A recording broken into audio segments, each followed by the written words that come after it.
Hi, this is River Knight. I'm one of the co-founders here at Developing Australian Communities, and I'm visiting QDN today and talking to the amazing Nicole Taylor, who is leading up the Emerging Leaders program. Can you tell us, for those that have been living under a rock, what is QDN? QDN is a statewide member-led organisation run by and for people with disability.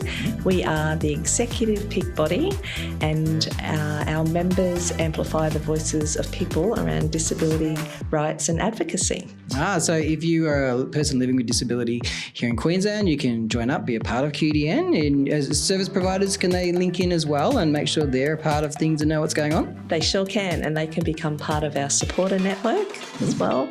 All our work in QDN is focused around systemic advocacy in policy, projects, peer support, leadership and paid consultancy.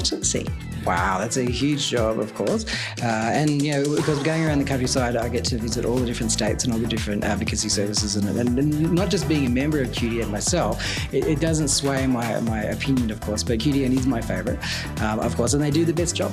And, you've got this thing called the Emerging Leaders program. What on earth is that? Yeah, sure, River, thank you. So the program is for people with disability who want to build capacity and transform their lives to support others, drive equality, rights and inclusion. Right, so we've got people living with disability, they join up, they can become part of the program, they develop some skills to really provide that leadership role, and what kind of things do they often then go on to do? Yes, so we've had people that have gone on to do things that they may have perceived they couldn't achieve in their lives, so it's really breaking through their perceptions and that of others, and some people may have gotten into employment of their wanting or gone on to do great things, become politicians, start their own businesses. It really inspires their confidence and builds their skills for self and also sharing with others with people with disability. And who can apply? So is it any specific types of disability? Is it only adults or children or families? Or who's really the group that we're kind of focusing on? So all people with disability over the age of 18 can apply.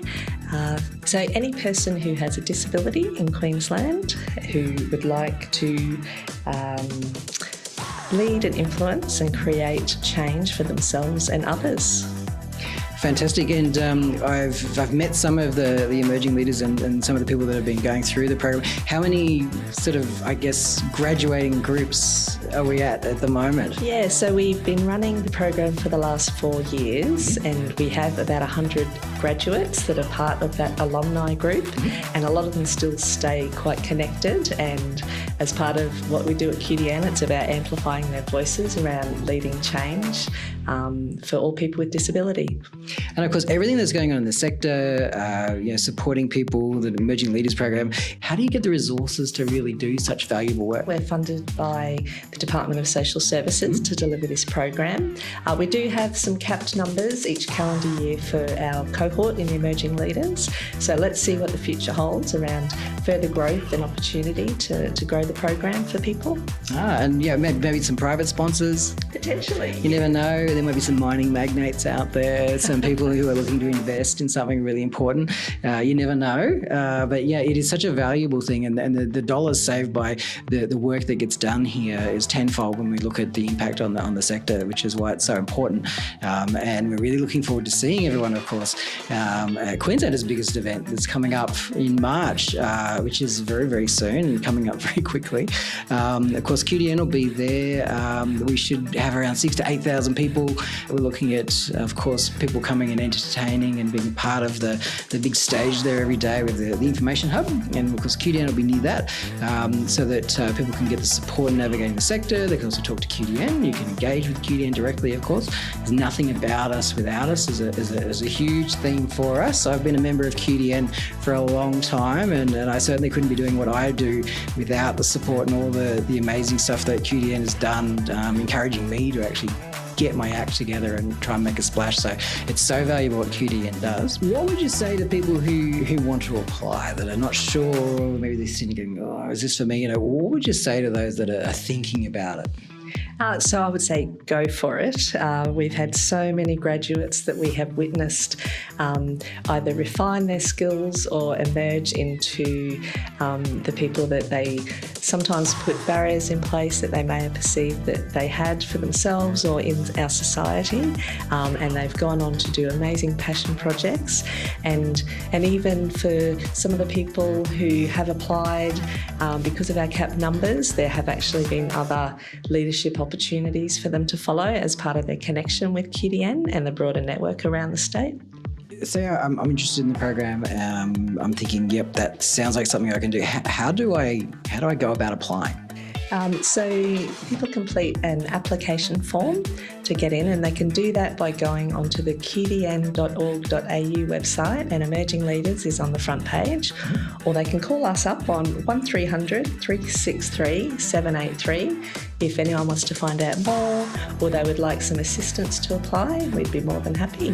And of course, we'll have all the links, the phone numbers, everything down below if you're interested in the Emerging Leaders program. Can you tell us a little bit about what disability leadership means to QDN? Sure. So for our members, advocating for self and others with disability to achieve their goals and dreams and not be limited by their perceptions or barriers, changing culture towards a more fair and equal society, to be leaders in communities and knowing when to take charge and when to adapt the way we advocate to achieve results, being part of influencing QDN's mission, empowering people with disability to be fully included as citizens in social and economic life of the community. That's amazing. And I know for myself, being part of QDN and just, getting the confidence to get in amongst things has been huge. About 4 years ago, I had this idea of going, well, let's do these huge community events. I got sick of the little expos in the hall where you kind of go in and get a pamphlet and you want to run away. I wanted to do these big events where everyone comes, the kids just run riot all day. We have performances, we have information for people, we have supports there. So we created this thing, the Disability Connection Expo, and it's just gone huge, and it's just got bigger and bigger, and it's like the biggest event now every year. I, as a person living with disability myself, I talk to all the different agencies, people with disability, advocacy services. We try to get it right, but we really are at that level of saying, well, what do people want? What do people want? Just to put you on the spot a little bit, what do you reckon is something that's really important for us if we're running big events? Anything that comes to mind that's really important that we get right for any sort of event that's being run in Queensland for people with disability? Yeah, so we often talk about co-design and having people with disability at the table to be part of that. Yep. And River, the expos are an amazing opportunity for people with disability to come along and be part of it. At QDN, many of our members will be there to actually talk to other people with disability, to share their experience, because they understand more than anyone living a life with disability and what that means to people. So for me, it'd be about actually having people with disability present and sharing what they know or what they can change in rights and advocacy. And in QDN, we have 4 pillars that are inform, connect, lead and influence. And being part of the network, we encourage all our members to live, to work, to play in that space in what they can do for themselves and others. And of course, when I think of emerging leaders, I always think of all those different service providers that are out there. And I think, how many of you have people with disability on your board? How many service providers out there have people living with disability that are informing the policies that the service provider is making, that inform and the practice and the work that the staff are doing with the people with disability that they support? And that'd be a really interesting one. I'd love to go around at the expo and do a bit of an audit and say, right, we're going to check down how many people have you got on your board? How many people have you got on your board? That'd be a lovely one to do. But it's so important for service providers. And I'll say, when they'll go, oh, how do we do this? What should we do? Is this getting it right? And I'll say, well, have you asked the person? Have you asked the disability sector, and I get that a lot with the even with the expo. I get a lot of pressure from service providers saying, why don't you put carpet through the whole event? And I say to them, well, apart from it costing $30,000 to $40,000, which I don't have, when I go to the disability sector, I say, should we get carpet? And the people using wheelchairs will come to me and say, please no. The concrete is so much easier on our arms pushing those wheelchairs. And I did the CEO challenge where I spent the day in the wheelchair at the expo, and I was just rolling around going, I need to find more concrete. The carpet is painful to push on. And so we don't have the carpet in the aisles for a very good reason. And we get pushback sometimes with providers going, yeah, but it looks so pretty. And I think, well, there's a good example of where we're kind of going wrong if that's our motivation. And I think a provider is able to come to QDN and talk about what they're doing. Are there ways for providers to kind of get some guidance and co-design?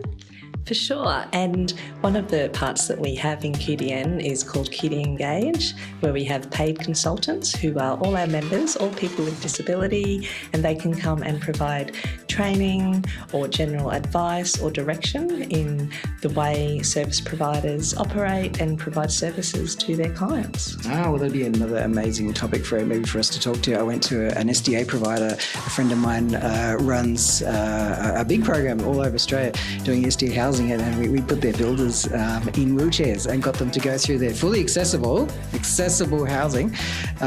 It was wonderful watching them try to make a coffee in a kitchen that wasn't designed well, and try to put up the washing on washing lines where we couldn't reach them in wheelchairs. And it was wonderful. We then did a fire evacuation, and we all headed out in our wheelchairs, and we discovered the footpaths in the fully accessible house designed for people with high medical support needs with very large wheelchairs had gravel down the side of the house instead of concrete. So we all burnt to death in our imaginary fire design. The staff were fine. We said, save yourselves. But all of us in wheelchairs got stuck. Just having that consultation and that co-design is so important, because it's not often rocket science. It's just you don't know what you don't know until you have that lived experience. You can save money. You can do things smart rather than hard, and all service providers are going to get a lot from that. So I think our emerging leaders may even end up moving into roles like that, because I tell you what, having that lived experience is going to be so valuable. That's so true. And often it's that people just, like you say, they don't know what they don't know, and everyone. It's our human nature to do the right thing by all people in our society, and it's about how we can educate, teach and inspire them to do the things that are accessible and inclusive of everyone. Well, thank you so much for your time. We've got the biggest event for disability sector and NDIS space here in Queensland coming up very, very soon. You can pop on the website, you can find people like QDN and find their booths. We'll have a map there, we'll have huge maps, we'll have staff at the front door to help if you need it. We'll try to have some Auslan interpreters there just in case they're, like a lot of us, it's really hard to get interpreters and they get sick and don't turn up sometimes. So we'll have a couple of spares there in case anyone's person doesn't turn up. We'll have staff there all day, myself, of course. And as we're getting ready, I think we've got a couple of booths left. We kind of sell out really fast to try and pay for the event, which we don't get any grants for at the moment. We just do it ourselves, which sometimes is a nice way to just get things rolling. And of course, we're going to have 2 massive days, and hopefully we can talk to QDN and some of the service providers leading up to it over the next few weeks. It's going to be really fun. We'll just see if we can get as many people together as we work on all of the changes that need to happen in our disability and NDIS space to get things right here in Queensland. Lovely. Thank you so much, River. And we're really excited to be part of the event with you. And we hope to see everybody there. Come to QDN's stall and say g'day. Yep, and nothing about us without us. So if you're wanting to find out what's going on, make sure you're joining up with QDN, following what they're doing and connecting here in Queensland as the peak body. Thanks so much for having me. Thank you, River. Thanks for coming.